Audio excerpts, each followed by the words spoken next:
नमस्कार, मी डॉक्टर राजकुमार पडिले, जिल्हा पशुसंवर्धन उपायुक्त नांदेड।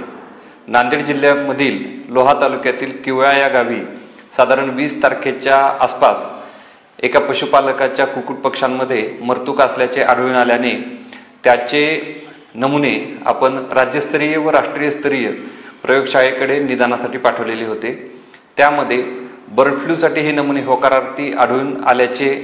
दिसून आल्यानंतर आपण त्या गावामधील 1 किलोमीटरच्या क्षेत्रातील सर्व कुक्कुट पक्षी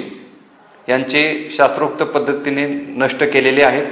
त्यामध्ये साधारणपणे 382 मोठे पक्षी आणि 74 छोटे पक्षी असे एकूण 456 पक्षी आपण नष्ट केलेले आहेत आणि त्यांची शास्त्रोक्त पद्धतीने विल्हेवाट लावलेली आहे। त्याचबरोबर आता हे जे इन्फेक्टेड क्षेत्र आहे 1 किलोमीटरचे अंतराचं, त्याच्या पुढील 10 किलोमीटर अंतरापर्यंत आपण सतर्कता क्षेत्र घोषित केलेलं आहे आणि त्या क्षेत्रातील जितके कुक्कुट पक्षी आहेत तर त्यांचे नमुने आपण दर 15 दिवसाला पुढील 3 महिन्यापर्यंत ह्या प्रयोगशाळेकडे पाठवून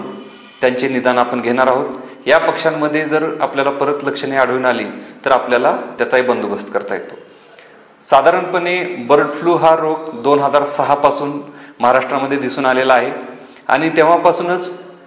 एक स्टँडर्ड ऑपरेटिंग प्रोसिजर पशुसंवर्धन विभागाने हाती घेतलेली आहे आणि त्यानंतर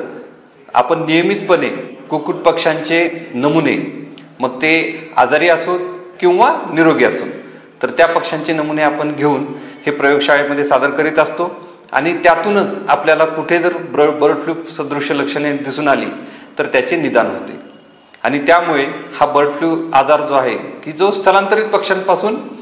पसरतो, आपण स्थलांतरित पक्ष्यांना काही रोखू शकत नाही, परंतु जिथे जिथे हा रोग आढळून येतो तिथले कुक्कुट पक्षी आपण 3 महिन्यापर्यंत तिथं कुक्कुटपालन थांबवलं तर या रोगाचा प्रसार निश्चितपणे थांबवता येतो। त्यामुळे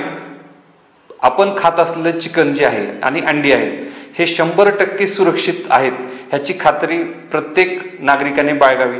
असे आवाहन मी या निमित्ताने करतो।